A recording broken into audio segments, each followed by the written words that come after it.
I'm Lana Anderson, 29, the sort of woman who eats lunch standing by the sink because it's the only spot the sunlight reaches and the counter isn't covered in clutter. It was Tuesday, 11:43 a.m., Bangkok time glowing on the microwave, a plastic bowl of noodles sending up steam, the apartment so silent I could make out my upstairs neighbor's sneeze. Then the phone buzzed with an unfamiliar out-of-state number. I almost ignored it. I should have. Is this Lana Anderson? The voice was polished, clipped, impersonal. This is Tracy from Silver Oak Mortgage Servicing. We're calling about your overdue mortgage payment. We've sent multiple letters. I actually laughed, thin, shaky, and hollow. What mortgage? It bounced off the cabinet and died. The property at 412 Lavender Drive, she said, reading from her script. You're listed as the primary borrower. The current outstanding. My fingers locked around the counter, the skin turning pale. I rent 600 square feet, my mattress still on the floor. No sofa, definitely no house. She hesitated. I heard papers shifting like dry leaves. Could you confirm your birth date and social? I did, because what else can you do when reality slips sideways? She read them back. Perfect match. For a second, everything narrowed, the walls stretching, the air going thin. In my head, a pulse of disbelief kept time. No, no, no. Somehow, 18 months earlier, a mortgage had been opened under my name. 10 months later, payments stopped. Foreclosure already in motion. My voice sounded distant when I asked, "Who co-signed?" The reply came flat and certain. "Gregory Anderson. Your father." The noodles sat untouched, cooling to silence. I ended the call, then immediately punched in his number, listening to that same old ringtone that always brought to mind dripping umbrellas and rain-soaked sidewalks. "Lana," he said at last, his tone carrying that faint irritation of someone woken from a nap they never earned. "What's going on? Did you put me on a mortgage?" The question came out sharp. The silence that followed felt physical, heavy, almost tangible. After a beat too short to be natural, he replied, "Why would you think that?" "Because a bank just phoned about a house I supposedly own," I said, my pulse quickening, "and you're listed on it too." This time, the quiet stretched, filled with every old argument and unfinished apology that had ever passed between us, settling like dust. "Listen," he said finally, exhaling. "Calm down. It's nothing serious." A dry laugh broke from my throat. "Not serious? Identity theft and a $500,000 mortgage aren't a misunderstanding, Dad. That's fraud." In the distance, another voice floated through the line, soft and unmistakable. "Rachel, my sister, 5 years younger, forever the storm our mother tried to sculpt into something beautiful. She needed help," he said at last. "You used that old power of attorney, didn't you?" I asked quietly. "The one I signed when I was 18, so you could deal with the student loan appeal." "We handled it," came my mother's voice, soft and foggy against his solid indifference. "You weren't using your credit for anything important." My legs folded beneath me, the chair dragging over the tile with a harsh sound that felt like scolding. Within an hour, I had drafted a fraud affidavit. I froze my credit, filed with the FTC, the acronyms piled up like makeshift barriers against a flood that was already swallowing everything. But it wasn't enough. Not yet. I stared at the cold noodles and pictured 412 Lavender Drive, a house I'd never walked through, yet was already sinking into as if the ground had opened beneath me. I thought of Rachel, yoga pants, perfect lighting, the brunch laughter that served as the soundtrack to a life my credit had apparently financed. And then, the quieter version of me surfaced, the dutiful daughter who paid every bill and swallowed every resentment. She was finished. I texted Jenna Price, my college friend turned lawyer, the kind of attorney whose name traveled in whispers down corporate hallways. Identity theft, elder abuse, ugly situation, urgent, call when free. She called back within 6 minutes, listened the whole way through. "Lana," she said, her tone sharp and steady, "we can do this clean or we can do it loud. You decide what's clean. Affidavits, complaint, give Silver Oak a chance to correct their error. If they stall, we go loud. Injunction, discovery, depositions. Either way," she added, "you're not paying their debt." I let out a long breath. "There's something else," I said, hating how familiar the bitterness tasted. I might know someone inside Silver Oak's compliance department. Use that if you trust them. I thought of Alicia, razor-sharp, self-contained, the woman who once shared Sunday coffee with Evan, back when he and I were still planning a future he eventually outgrew. We were never adversaries, just a footnote neither of us liked to reread. When Evan and I became serious, she moved across the country, though apparently not far enough. Then my phone lit up again. Evan, everything okay? He knew most of the story, Rachel's golden pedestal, my role as the family's permanent support beam, but not the parts about debt masked as devotion, or the night Mom smiled and said you're strong, honey, while sliding another bill my way. Not okay, but fixable, I typed back. Call later? Another incoming call. Rachel. I hit decline. If I picked up, she'd sugarcoat the fire and call it a misunderstanding. I'd stopped mistaking politeness for protection. From the top shelf, I pulled down the folder, my paper armor, filled with copies of my birth certificate, the old power of attorney, my spotless credit record, a testament to every moment I'd played the responsible one because no one else would. I slipped in new pages, the FTC theft report, credit freeze confirmations, my notes from Tracy. The plain manila folder grew thick, a quiet weight with its own gravity. The apartment felt too tight for fury, too clean for heartbreak. I stood in the doorway, watching light crawl across the floor like an apology that arrived too late. Then I booked a flight. No warning, no explanations. Just me, a rented Camry, and that folder, silent and dangerous as a fuse. On the plane, I made a list I'd never expected to write. Refinance, Rachel only, my name removed. Legal costs, paid by the forgers. Apology, required, not requested. I slept fitfully, jaw locked tight, and woke to a downpour so heavy it erased the horizon. By the time I reached Lavender Drive, the clouds were thinning, pretending mercy after the wreck. The house matched the picture I'd painted. Wide windows, a lawn so perfect it denied history. Rachel's white Mercedes lounged in the driveway, like something pampered.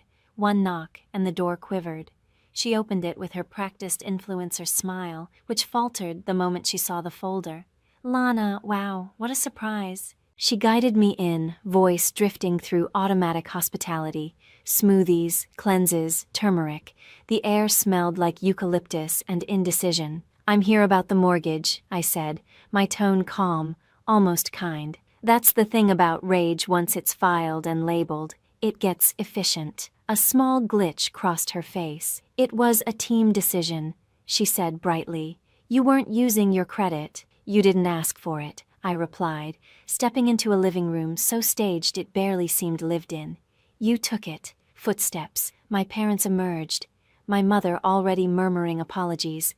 My father setting his face to reasonable, which always meant silence, Lana. I laid the folder on the marble island like a shared confession. Here's what happens next, I said. You refinance. My name's off.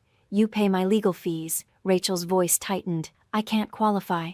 That sounds like your problem, I said quietly. Not my consequence. My father crossed his arms. You don't need to be so hostile. Dad, you used the power of attorney I signed at 18 to tie me to a $523,000 mortgage. My tone stayed level. The evidence spoke louder than anything I could say. Mom's eyes filled too quickly, practiced tears catching the light.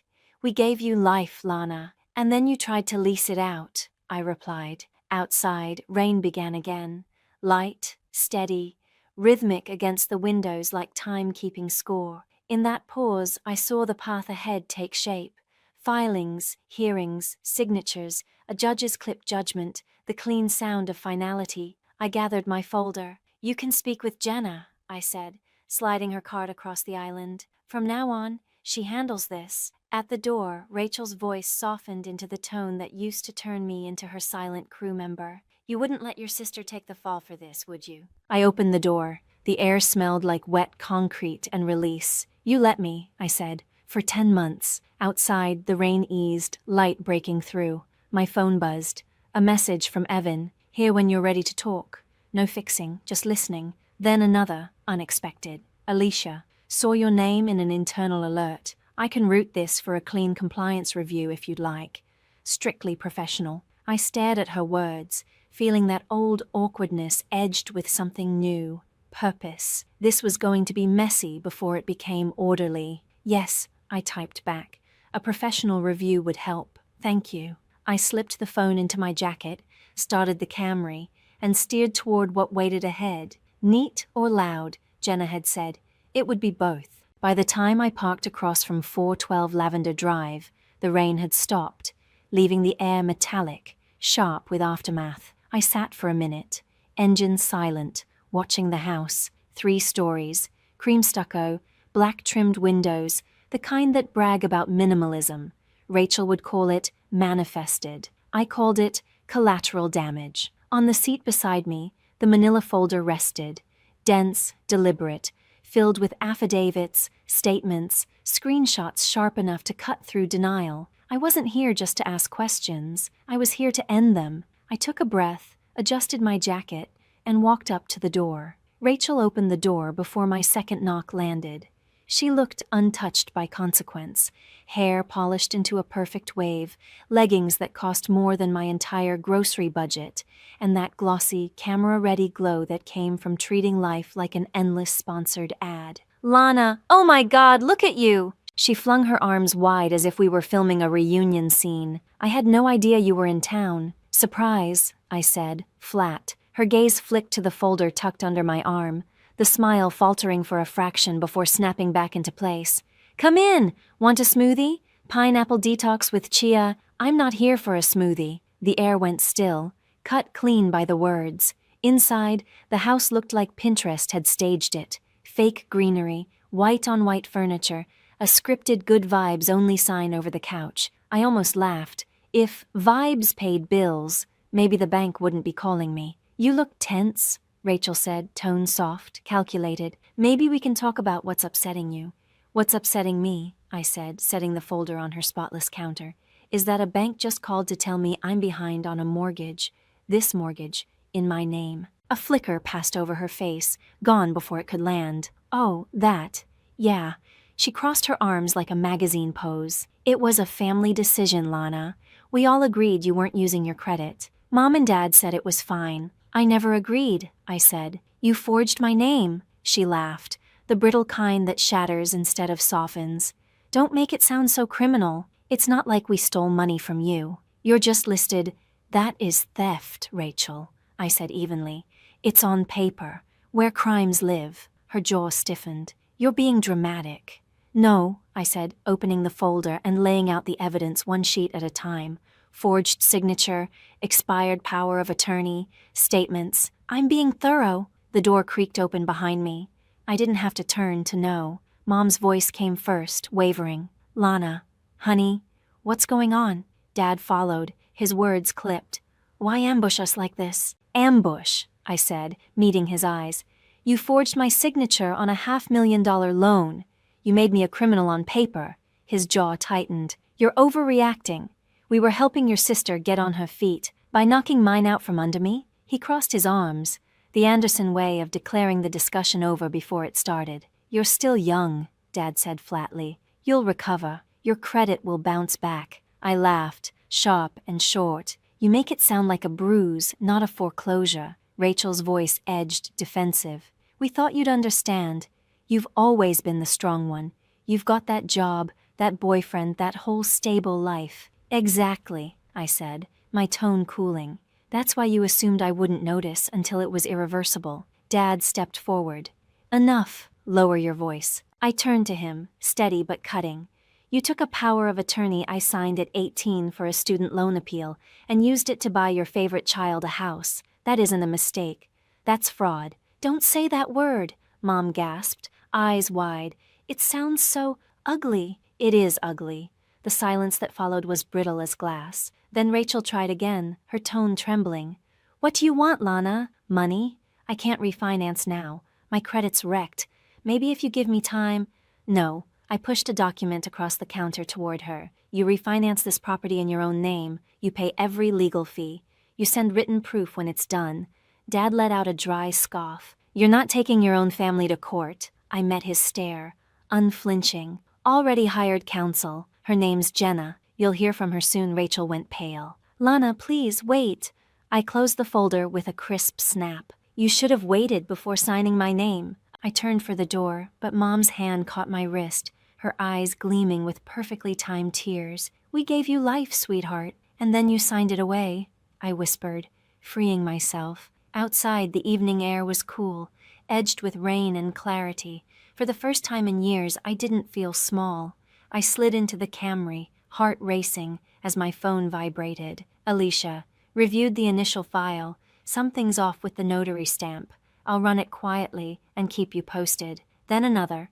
Evan, dinner tonight, or do you want space? A faint smile crossed my face. Space tonight. Thank you. One more buzz. Unknown number. Rachel here. Please stop. The bank called. They're auditing the loan. You're going to ruin everything. I stared at Rachel's message until the letters bled into one another. No, Rachel, I thought. You already did. I hit delete. Then I turned the key in the ignition. Neat or loud, Jenna had said. For the Andersons, Neat had left the building a long time ago. 3 days after I'd walked out of that perfect hollow house, Jenna's email arrived. The subject line was a single word: progress. Attached was a PDF that practically sounded like rustling paper when I opened it. Silver Oak Mortgage's official acknowledgement of my fraud report and confirmation of an internal investigation. Translation: they were panicking, and the reason they were panicking had a name: Alicia Barnes, Evan's ex, my accidental ally. She'd called the night before, her tone low and careful. Lana, this stays between us, she said. I pulled the original loan file. It's a train wreck. What kind of wreck? I asked. The forgery kind, she said. The notary who supposedly witnessed your signature, Margaret Boyd, hasn't worked in real estate for 6 years. She runs a dog rescue in Arizona now. Her license expired long before this loan even existed.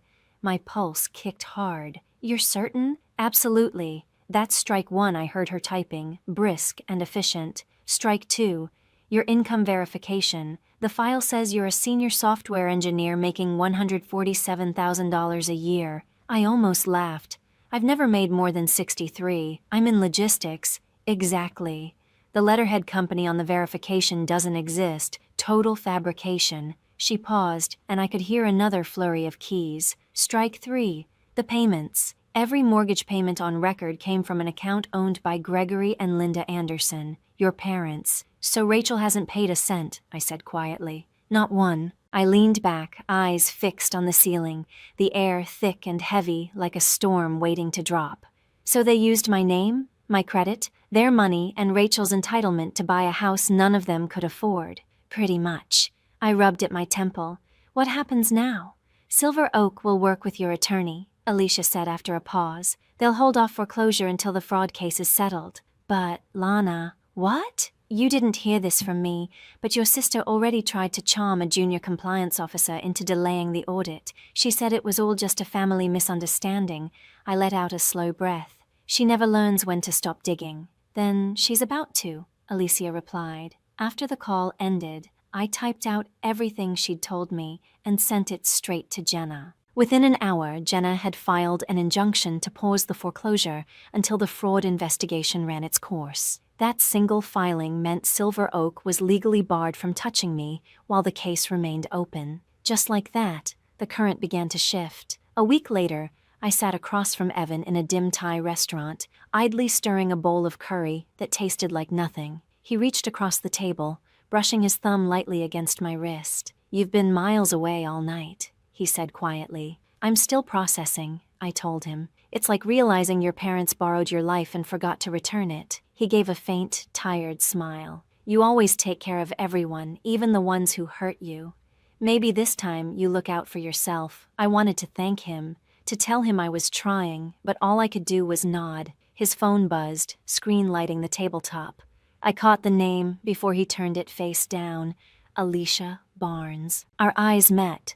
He started to explain, but I stopped him. It's fine, I said. She's helping with the case. You sure you're okay with that? He asked. Not entirely, I admitted, but I'm more interested in justice than jealousy right now. That earned a quiet laugh. That's exactly you, he said. The next morning, Rachel called twice, then sent a voice message layered in forced composure. Lana, please call me. The bank's threatening foreclosure. They say I have to refinance or sell. Mom's crying nonstop. You're destroying our family's reputation. Can't you just stop this? I listened once, then forwarded it to Jenna with a note. Evidence of continued manipulation. 2 days later, Jenna texted, they offered Rachel a refinance. She didn't qualify. Credit score 531. I couldn't help a dry laugh. Even payday lenders would pass on that. Next came a short sale offer. Rachel refused. Her words, verbatim, I manifested this house. Manifested a felony, I muttered. Silver Oak's patience ran out soon after. They filed a foreclosure notice, naming Gregory Anderson and Rachel Anderson as the primary defendants, not me. For the first time in months, my name wasn't sitting in the crosshairs. When I read the notice, something deep inside me finally loosened. That night, I stepped out onto the balcony, the rain tapping softly against the glass, city lights stretching and bleeding in the distance. Relief came quietly, heavy and slow, like surfacing after too long underwater. But beneath it lived something else, anger. Not the chaotic kind, but the steady, deliberate kind that sharpens to a point. I wasn't done yet. Jenna called the next morning. The bank's moving quickly, she said. We'll need you at the foreclosure hearing next week. It's mostly procedural, but her voice softened, a smile audible even through the line. I think you'll like the part where they realize they're officially out of excuses. I leaned against the window, the city pale in early light. My heart beat calm for the first time since that call at 11:43 a.m. I'll be there, I said. Wear something blue, she added. Judges like blue. It reads as composed. A small laugh escaped me. After everything, that's what you're worried about? Always plan the optics, Lana, she replied, especially when the guilty ones worship appearances. After the call ended, I stayed by the glass for a long time, staring at my reflection.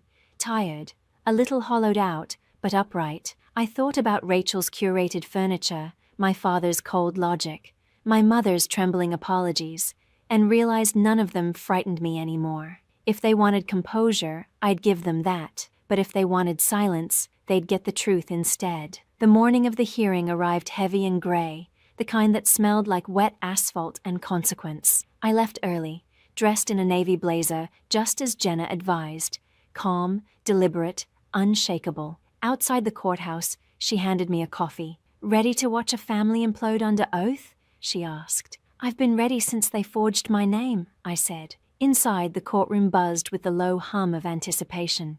Creaking benches, shuffling papers, fluorescent lights that made everything too bright. 3 rows ahead sat my parents and Rachel, arranged like a portrait of denial. Rachel looked straight out of a reality show, crisp white blazer, lipstick too bold for morning, heels clicking on marble like punctuation. My father had chosen his best suit, posture stiff, face set in that old belief that confidence equaled control. My mother gripped her purse as if it held the power to rewrite the ending. Rachel's gaze found mine. No fake warmth this time, no saccharine tone, just the cold, startled understanding that the script had changed and I wasn't background anymore. Don't look away, Jenna murmured beside me. They need to see who they did this to. The judge entered. Everyone stood. Paper rustled, chairs scraped. Tension vibrated through the room. The bank's attorney, Vanessa Torres, took the floor, her tone smooth, clipped, and utterly unshaken. Your Honor, she began, Silver Oak Mortgage seeks to continue foreclosure proceedings against the defendants, Gregory and Rachel Anderson, due to ongoing default. The plaintiff, Ms. Lana Anderson, has been formally cleared from liability pending verification of fraud. We're here to formalize that release, Vanessa Torres said, every word landing like a hammer wrapped in silk. Precise, deliberate, final. Then Jenna rose. Her voice was composed, but it carried the cold edge of sharpened truth. Your Honor, the record is clear. My client's identity was used without consent. The notarization belongs to a woman who left the profession 6 years before this document was created. The income verification is fabricated. Payment records show the defendants made each payment themselves until they couldn't, at which point they allowed foreclosure to fall squarely on Ms. Anderson's name. This isn't confusion or error. It's calculated exploitation. The judge paged slowly through the file, his expression unreadable, the sound of turning paper louder than the whispers in the gallery. After a long pause, he looked up. "Do the defendants wish to respond?" Rachel stood first. Her voice shook, but in the rehearsed way that invited sympathy. "Your Honor, this house is my home. I built my life there. I thought my sister wanted to help me. I believed it was a family understanding. I didn't realize." "Ms. Anderson," the judge interrupted, "is your name listed on the income verification documents?" She faltered. "No." "Did you ever make a payment from your personal account?" "No, but my parents." "And did you obtain your sister's permission before using her credit on a mortgage exceeding $500,000? Her mouth opened, then shut again. "No," she said, barely audible. The judge turned to my father. "Mr. Anderson, did you submit a power of attorney on behalf of your daughter?" Dad cleared his throat. "Yes, but it was signed years ago.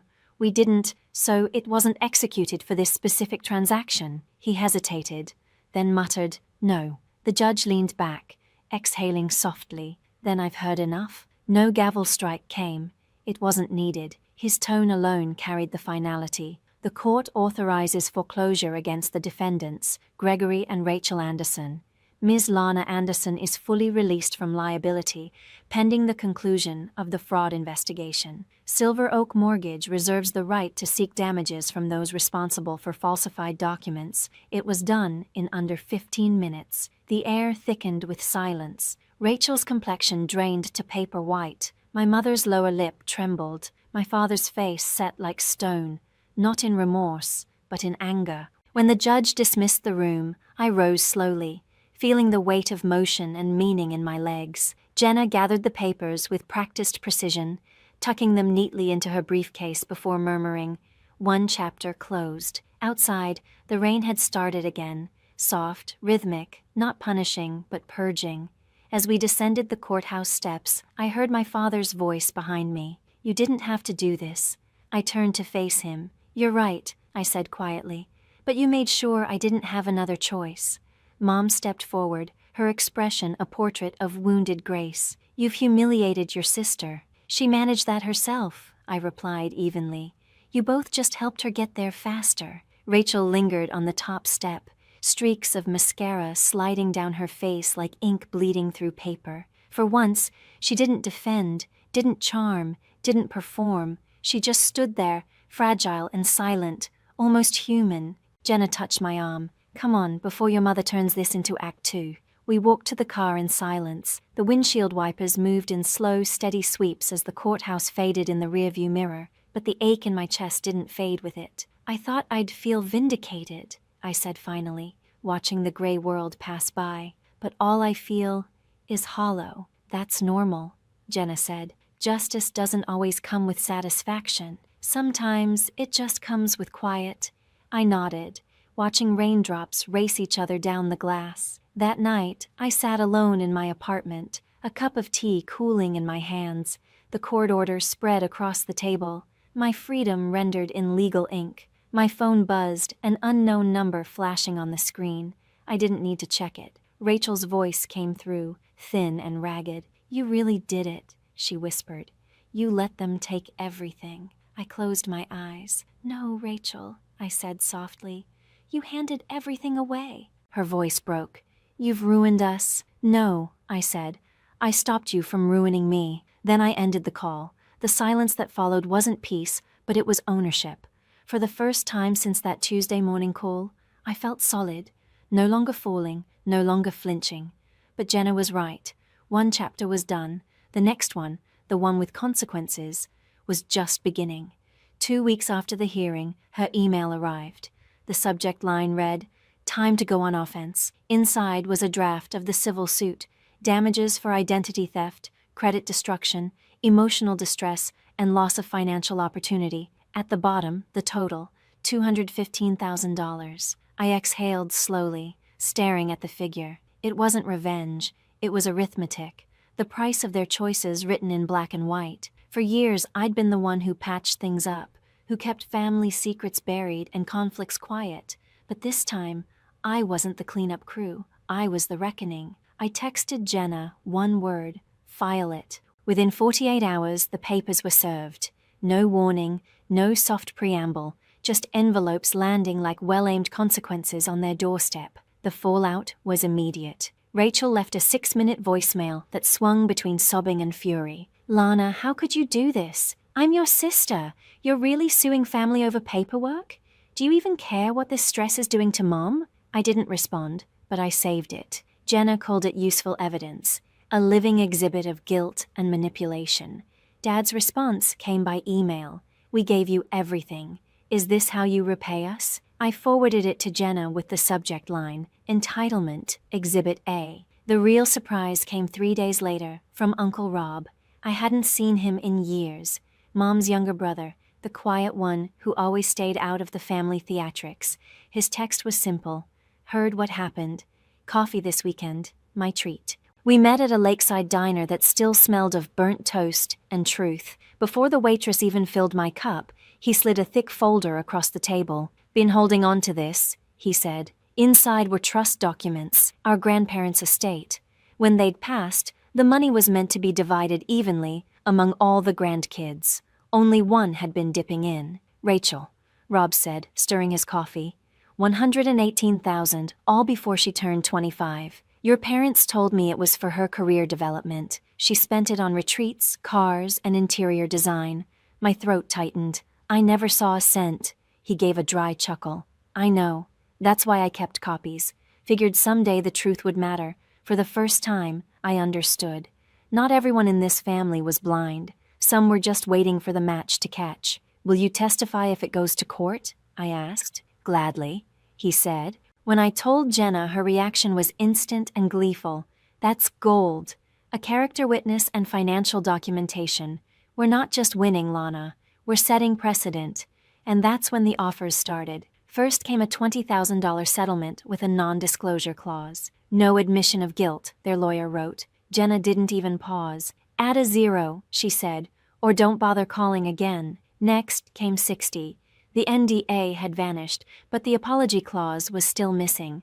Jenna's smile was precise, predatory. Then we wait. A week later, Rachel showed up at my office without warning. Perfect hair, trembling lips, desperation polished into performance. People turned to stare as she gripped her designer purse, like it might keep her afloat. "Lana," she said, voice cracking just enough to sound human, "please, just talk to me." I followed her into the hallway, keeping distance between us. 5 minutes, I said. Her mascara hadn't budged. The tears knew better than to smear the act. "Why are you doing this?" she whispered. "You're my sister." "I'm doing this," I said evenly, "because you committed fraud. You destroyed my credit, my name, my stability, and not once did you say you were sorry." She blinked fast, clinging to the script. "I thought you were strong enough to handle it. Dad said..." "Dad was wrong." Her breath hitched. "You're suing us. That's cruel." I stepped closer, calm but sharp. "What's cruel, Rachel, is watching your family dismantle your life and calling it love." Her eyes shimmered with those carefully rationed tears. "You wouldn't actually go through with this, would you?" "I already have," I said. "And here's what you need to understand." I let the silence settle until she lifted her gaze. "I don't owe you a relationship. I don't owe you silence. And I absolutely don't owe you forgiveness." Her face collapsed in on itself. "I don't even know who you are anymore." A small, quiet smile tugged at my mouth. "That's the point." Then I turned and walked back to my office, leaving her rooted in the hallway, immaculate and undone. A week later, Jenna called. "Their lawyer just came back," she said, voice edged with satisfaction. $150,000 and a written apology. Voluntary. No NDA. I closed my eyes, the sound of relief settling low in my chest. Not victory, just release. "We'll take it," I said. Jenna nodded. "I'll finalize everything. You'll have the funds within 48 hours. 2 days later, $150,000 landed in my account. Clean, lawful, done. A letter followed soon after, signed by Gregory, Linda, and Rachel Anderson. "We acknowledge our role in the actions that harmed Lana Anderson. We regret the pain caused by our decisions and take full responsibility for our lapse in judgment." Short, polished, lawyered to death, but enough. For the first time, The people who had mistaken my silence for surrender finally confessed. In ink. I didn't call, didn't respond, didn't even unfold the page all the way. I just photographed the signatures and saved the image in a folder on my desktop, neatly labeled in case they forget. Then I blocked every number that still had power to pull me backward. Jenna texted, "We won," but that wasn't quite right. I hadn't won, I'd ended it. And sometimes, that's the only version of victory that matters. 3 months passed before the silence stopped feeling like debris and started sounding like peace. It crept in quietly. Mornings without dread, laughter that didn't taste bitter, sleep untouched by phantom rings. The $150,000 sat in my account, untouched except for Jenna's fee. The rest remained, not as revenge, but as proof that I could build something solid without anyone's permission. One Saturday, I signed the papers for a small condo, 2 bedrooms, 1 balcony, peace included. No shared signatures, no borrowed credit. When the pen lifted, something lightened in my chest, subtle but absolute, like a storm realizing it was finished. The realtor congratulated me. I smiled, shook her hand, and thought, this is the first key in my life that no one else can copy. That night, I sat on the bare floor amid unopened boxes and half-assembled furniture. City lights blinked through the window, soft amber against the walls. My phone buzzed. "Evan, proud of you. You did the hard thing. You didn't just win, you changed the rules." I smiled. He'd stood by me through every deposition, every tense silence, never trying to fix what couldn't be fixed, just steady. "Dinner at my place tomorrow," he added. "No lawyers, just us. Wouldn't miss it," I typed back. A few minutes later, another notification. "Alicia. Case officially closed. Silver Oak issued their final report.